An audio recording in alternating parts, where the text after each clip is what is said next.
என்ன சுவாமி, நீராட போகிறீர்களா? நான் ஆடிவிட்டேன் அகல்யா, வருகிறேன். யார் நீ? யார் நீ? முன்னாள் காதலன் இந்திரன், உலகிற்கு நெறிகாட்ட வேண்டிய உங்கள் தலைவன் உணர்ச்சியால் தரையிட்டு போனாய் அல்லவா? மாத்தான் மனைவி மனதார நினைப்பது மகா பாவம் என்றறிந்த நீ, இதோ இந்த முனிவனின் பத்தினியை, தன்னை மறந்து தவத்தை மறந்த இந்த மாமிச பிண்டத்தின் மானத்தை சூறையாடினாய் அல்லவா? உன் ஆசையின் கோலமும் தேகமெல்லாம் பரவட்டும், வானவரும் தானவரும் உன்னை கண்டு வாய்விட்டு சிரிக்கட்டும். போ! பாதம் தொடாதே, பரத்தை எட்டனி. மேனியின் மனத்திலேயே வந்தவன் கணவனா இல்லையா என்று தெரிந்து கொள்ள முடியாத நீ ஒரு ரிஷி பத்தினியா? மேனிப்படாமலேயே நீங்கள் இத்தனை நாளும் மோனத்தில் வாழ்ந்து விட்டீர்களே சுவாமி. தங்கள் பாதத்தை தொட்டிருக்கிறேனே தவிர தேகத்தை தொட்டதில்லையே. தங்கள் மேனி மனத்தை நான் என்ன கண்டேன்? ஐயாண்டி செய்கிறாயா? நியாயம் சொல்கிறேன் சுவாமி. இது அறியாமல் செய்த பாவம், தெரியாமல் செய்த துரோகம். என்னை மன்னித்து விடுங்கள். உணர்ச்சியற்ற கல்லுக்குத்தான் தன்னை தீண்டியவன் தீயவனா தூயவனா என்று தெரியாது. ஆசைக்கு அடிபணிந்த அயலானை அணிந்த நீ உணர்வில்லா கல்லாக உருமாறுக. வாழும் போது மட்டுமென்ன நான் பெண்ணாகவா வாழ்ந்தேன்? கல்லாகத்தானே இருந்தேன். போகட்டும். ஒரு கேள்வி. கேவலம் நான் தான் அரச மகள், அறிவிலி, முக்காலமும் உணர்ந்த முழு ஞானியே. ராக்காலம் போகவில்லை, இன்னும் விடியவில்லை. இதை தங்கள் பேரறிவு உணரவில்லையோ? வேண்டாம். மாய உருவில் வரப்போகிறான் ஒரு தீயவன், துரோகி, மனைவியை பெண்டாள போகிறான் என்று நீங்கள் பெரிதாக கொண்டாடும் உங்கள் தவஞானம் தெரிவிக்கவில்லையோ? அகல்யா கல்லாக மாறலாம், வித்தை தெரிந்தவர் நீர். ஆனால் வாழப்போகும் நீங்களும் நீதேறியாத ஒரு கல் தானே. இவ்வுலகம் என்னை சவித்தாலும் வருங்கால உலகம் இந்த கல்லின் கதைக்கு நியாயம் கேட்கத்தான் போகிறது. எம்பிரான் நீதி தேவன், அவன் பாதமே எனக்கு துணை. அகல்யா மலரும் கல்லானது. இந்த பாலு நாடகம் தான் முடிஞ்சு போச்சே, இன்னும் என்னம்மா படிச்சுக்கிட்டு இருக்கேன்? நாடகம் முடியல தாயே, நாடகம் முடியல, ஆரம்பமாயிருக்கு. என்னம்மா சொல்ற தாயே? இப்ப நான் எப்படி இருக்கேன்? உனக்கு என்னம்மா குறைச்சல்? அழகு செல மாதிரி இருக்கேன். அழகுன்னா ஆபத்து தானே தாய். கீதா, என்னம்மா என்னென்னமோ கேக்குற? அழகா இருக்கிறதுனால தானே ரோஜாவை பறிக்கிறோம். பாலை சாப்பிடுமா, ஆறி போகும். தாயே, பாலு தெரிஞ்சு போச்சு. என் அழக நான் பலி கொடுத்துட்டேன் தாயே, நான் பலி கொடுத்துட்டேன். கீதா, இது நீயா செஞ்ச தவறா இல்ல? நானும் தான் தாயே, நானும் தான். யாருமா அவன்? எந்த நாடகத்துல நான் நடிச்சேனோ அதை எழுதுறவன். அந்த நாடகம் என் வாழ்க்கையிலேயே ஒரு நாடகத்தை உண்டாக்கிடுச்சு. ஒரு பெண்ணோட வாழ்க்கையில எது நடக்க கூடாதோ அது உன் வாழ்க்கையில நடந்து போச்சு. சரி, ஆக வேண்டியதை நான் கவனிக்கிறேன்.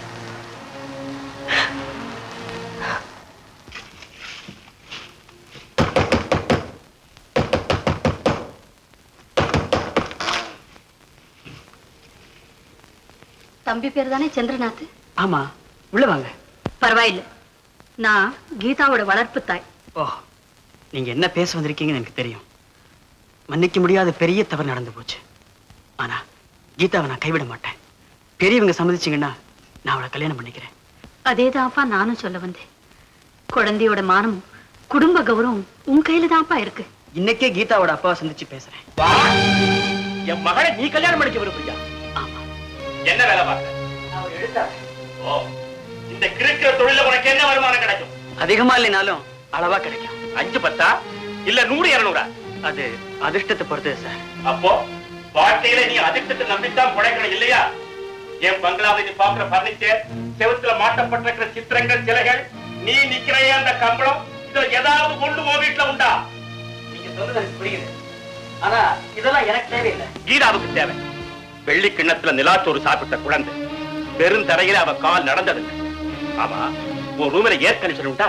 இல்ல. கார் வச்சிருக்கியா? கிடையாது. வேற என்னதான் தகுதி இருக்கு? நான் ஒரு எழுத்தாளர். கீதா ஒரு பணக்காரி. கீதா என்கிட்ட இதெல்லாம் ஒண்ணு கேட்கல. அவ கேட்க மாட்டா, அவ குழந்தை. ஆனா நான் ஒரு தகப்பேன். அவளுக்கு என்ன தேவைங்கிறது எனக்குத்தான் தெரியும். அந்த தேவையை பூர்த்தி செய்யறதா என்னுடைய கடமை.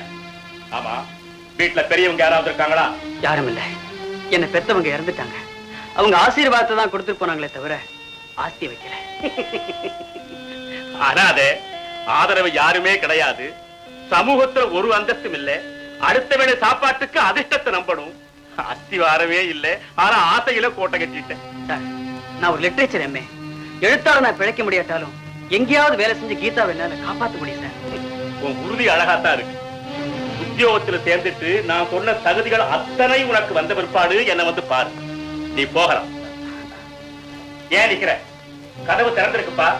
ஆனா உங்க மனசுதான் மூடிட்டு சார். தயவு செய்து எங்க கல்யாணத்தை தடுத்து நிறுத்திடாதீங்க.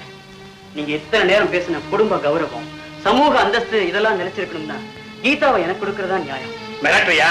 மிரட்டல, உண்மையைத்தான் சொல்றேன். உங்க பொண்ண வேற யாருக்கும் கல்யாணம் பண்ணி கொடுக்க முடியாது சார். காரணம் அவ எனக்கு சொந்தமாயிட்டா.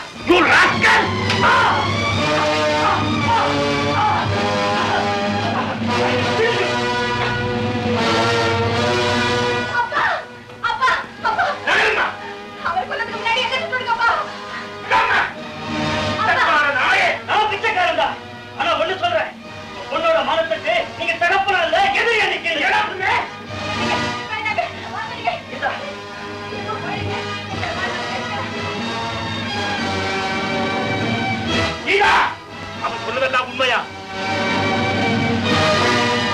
சொல்லுமா, உண்மையா? கீதா!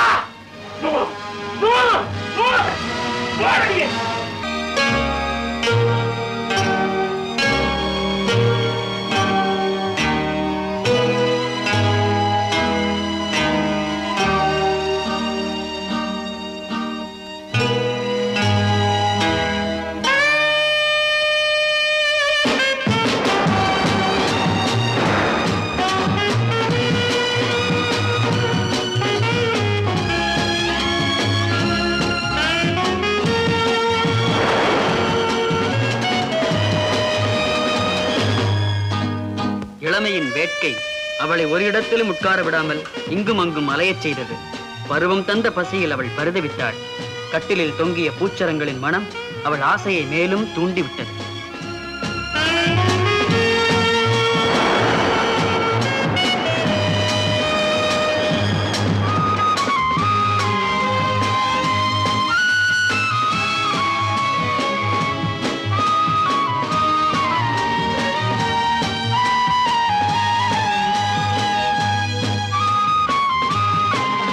சொன்னா புரிஞ்சுக்க மாட்டேன் கீதா. சின்ன குழந்தை மாதிரி அடம்பிடிக்கிறிய. பாப்பா போய் படுத்துக்க.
இப்ப இதான முக்கியம். என்ன தொந்தரவு செய்யாது. நீ போய் தூங்கு.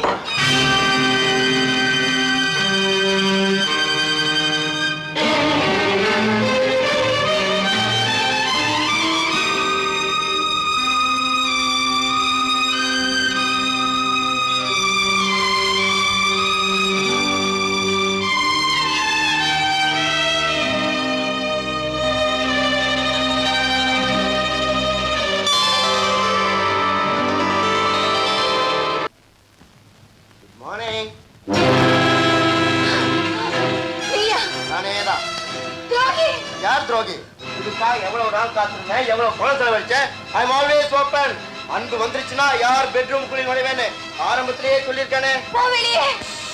கத்தாத. வாய மூடினா சேஃப்டி, இல்லைன்னா நாஸ்டி. என்ன நான் சொல்றது? சீ, நாயே. குட், நல்ல எக்ஸாம்பிள். திட்டினாலும் திரும்பி வரதான் நாய். நான் வரேன். இல்ல இல்ல இல்ல, இது உண்மை இல்ல. என்ன திருத்தறதுக்காக நீ சொன்ன பொய்க்கதை சொல்லிக்கிட்டா சொல்லு. இது உண்மை இல்லைன்னு வாயால சொல்லிக்கிட்டா. வாயால சொல்லி என்னங்க பிரயோஜனம்? மனசு சொல்ல வேண்டாமா? சீ, போ வெளியே.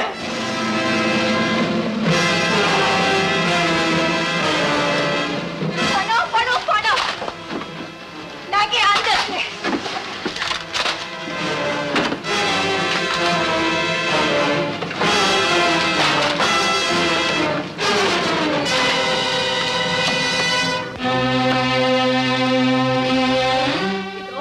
விழுந்து கிடக்கிற இத்தனை ஆயிரமும் விழுந்து போன என் மனத்தை தூக்கி நிறுத்துமா?